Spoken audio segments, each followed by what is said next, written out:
Quand on est entrepreneur, comment combiner la discipline avec la foi?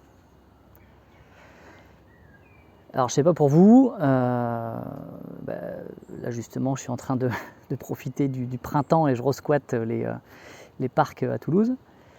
J'aime bien travailler dans ces conditions-là. Et voilà, je me pose ce genre de questions et ça revient, c'est très présent ces derniers temps, ces derniers mois.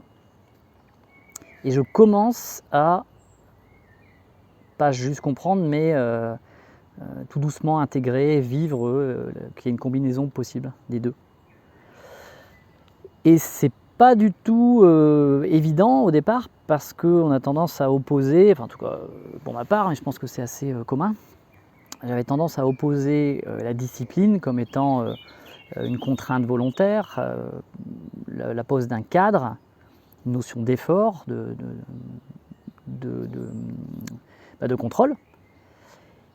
Et de l'autre côté, la foi, dans le sens lâcher prise, une forme d'abandon, de renoncement, de confiance, puisque c'est la même racine étymologique. Et c'est deux notions qui s'opposent. J'en parlais ce matin avec une cliente, quand on est dans le contrôle, le mental, derrière, évidemment qu'on n'est pas du tout dans une forme de lâcher prise. Et ça peut nous arriver par moments de vivre les deux, mais comment combiner les deux? En général, l'essentiel de ma vie, c'était une oscillation. C'est-à-dire que je pensais avoir une certaine forme de confiance ou de foi, mais finalement, ça arrivait sans que je m'en aperçoive vraiment quand je relâchais le contrôle. Donc c'est pas tout à fait la même chose. Et ça me prenait énormément d'énergie, et je pense que c'est le cas pour beaucoup de personnes, parce qu'il y a une forme d'oscillation entre le contrôle, essayer que tout se passe bien, mettre du cadre, cette discipline. Et puis, quand j'arrivais à être dans la confiance, et c'était pas vraiment de la foi en fait au final, c'était un relâchement parce qu'il y avait trop de pression, trop de contrôle, et finalement c'était par fatigue. Et il fallait pousser très loin pour que ça puisse être suffisamment fatigant pour que je lâche. Le problème de ça, et ce qui crée de l'oscillation, c'est qu'en relâchant, ça pouvait marcher un temps très court, et là l'anxiété montait, et il y avait une reprise de contrôle par mon cerveau le plus vite possible. Alors comment faire pour combiner les deux? Parce que pour image, c'est un petit peu comme si la discipline c'était vouloir à bout de bras tirer un train, et que complètement à l'opposé, la foi, ça serait comme si j'attendais le train, je voulais prendre le train, mais sans jamais oser monter dedans, sans jamais monter dedans.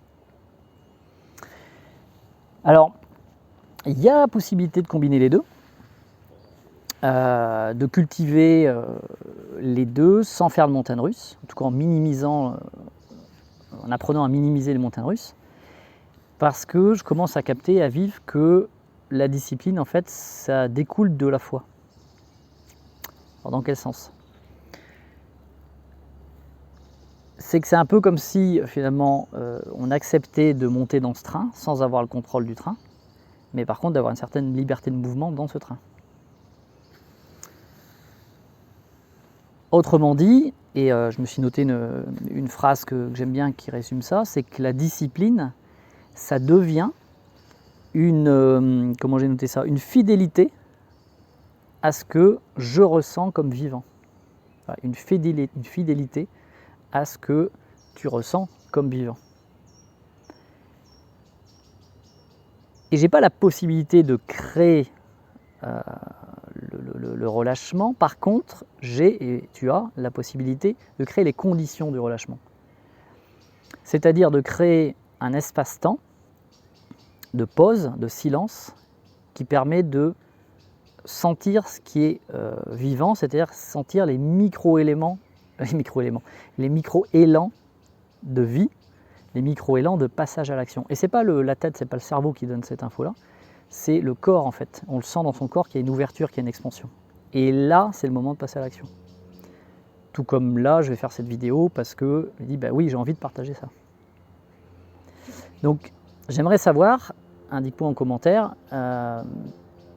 qu'est-ce que toi, tu mets en place dans ton quotidien comme espace-temps pour permettre la venue, permettre de ressentir ces micro-élans. Et bonne journée sous le soleil.